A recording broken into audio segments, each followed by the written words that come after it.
Et pour vous, la culture, c'est quoi? À Roussillon, Roussillon, un des plus beaux villages de France.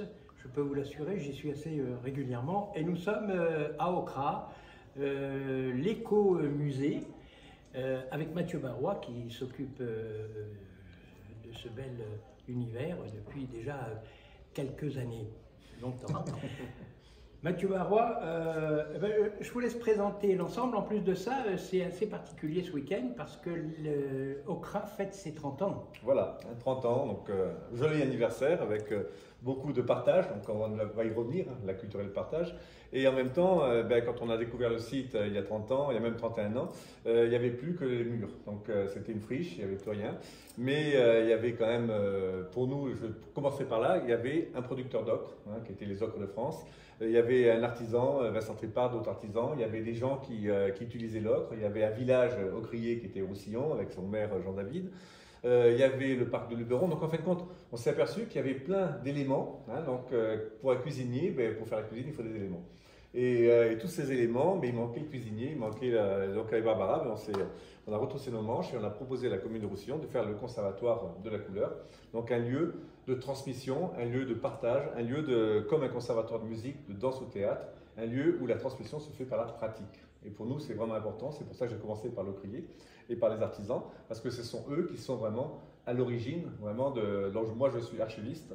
Et pour moi, le point essentiel des archives, les archives sont des traces que l'on peut laisser, mais le point essentiel, c'est comment ces traces sont produites et comment on les réutilise pour faire autre chose. Donc nous, dans une friche industrielle, on a fait ce projet qui est ancré dans le passé, qui se développe dans le présent, et avec le centre de formation qui prépare l'avenir par la transmission et par le fait qu'on intéresse les visiteurs, on forme les gens, les enfants et les adultes pour pouvoir mieux comprendre le monde et pour pouvoir continuer eux-mêmes à transmettre.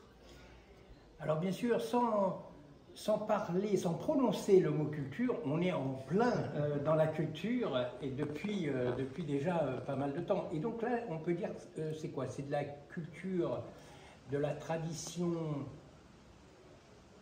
Quelle serait villageoise? Parce que quand même les ocres, ça a servi véritablement en tant qu'industrie pendant quelques temps. Alors c'est pour ça que je voulais qu'on se retrouve dans ce lieu, parce que l'ocre, c'est quand même quelque chose d'extraordinaire. D'abord, l'ocre, c'est la matière minérale et de couleur qui est la plus ancienne au monde, avec le charbon de bois, l'ocre jaune et l'ocre rouge, c'est 3 couleurs de préhistoire. Et les morceaux d'ocre les plus anciens au monde ont été trouvés au Terra Mata à Nice, donc ils ont 380 000 ans. Donc pour plein de scientifiques, l'ocre, c'est ce qui a permis le processus d'hominisation de l'homme. C'est-à-dire que l'homme est devenu homme grâce, entre autres, à l'ocre. Parce que l'ocre, c'est le premier objet qui ne sert à rien. Ça ne sert pas à se chauffer, ça ne sert pas à se vêtir, ça sert à communiquer, ça sert à se cultiver. Et donc l'ocre est vraiment, pour moi, l'élément de base de la culture. C'est la culture du partage. C'est qu'à partir du moment où on a mis de l'ocre sur son visage, qu'on en a mis sur une paroi, qu'on en a mis sur des objets, on a pu communiquer, on a pu parler à autrui à un moment où le langage lui-même était en train de se former.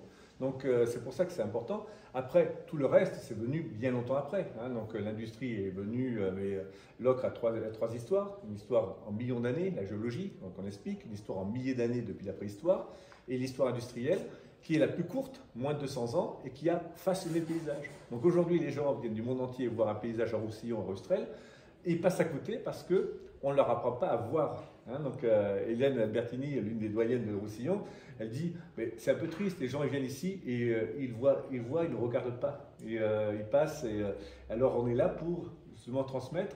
Et la culture se fait par la transmission, ça se fait vraiment par l'échange et par l'envie aussi et le plaisir de transmettre. Alors, si vous passez dans cette région, oui, il faut absolument visiter ce lieu. J'ai même vu qu'il y avait des panneaux, il y avait même, j'ai vu Malmö à tant de kilomètres, Le Caire à tant de kilomètres, tout ça est assez drôle et c'est vrai. J'ai vu, oui, j'ai vu Barcelone à 562 km, c'est vrai ça? Alors, on est si proche? Alors, ce que j'ai fait, c'est que nous, ces pochoirs sont des vrais pochoirs qui ont plus de 150 ans. Hein, donc, c'est des pochoirs qu'on mettait sur les tonneaux pour indiquer la désignation des ocres. Et l'idée, c'était de dire, je vais prendre à partir de cette usine, le kilométrage, par terre, parce qu'il faut bien voir, ou par mer, parce qu'à l'époque, on est encore une fois, il n'y avait pas d'avion, il n'y avait pas des trains, mais c'était... Et donc c'est vraiment du kilomètre terrestre et maritime. Hein, donc c'est pour ça quand on va à Valparaiso, ben, on tourne. C'est pour ça que ça a l'air énorme, mais oui, parce que c'était énorme. Et Barcelone, c'est pas si loin que ça. Ah oui, on s'en est rendu compte.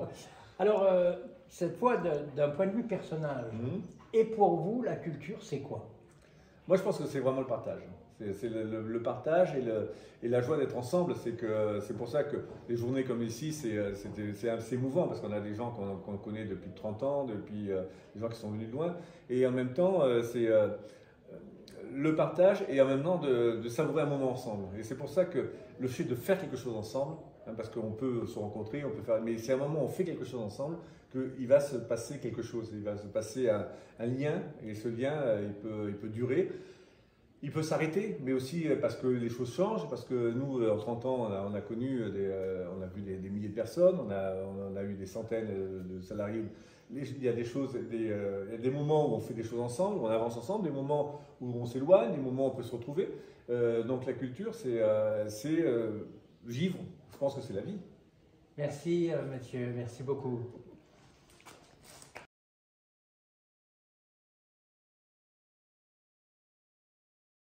À vous de jouer, et pour vous, la culture, c'est quoi?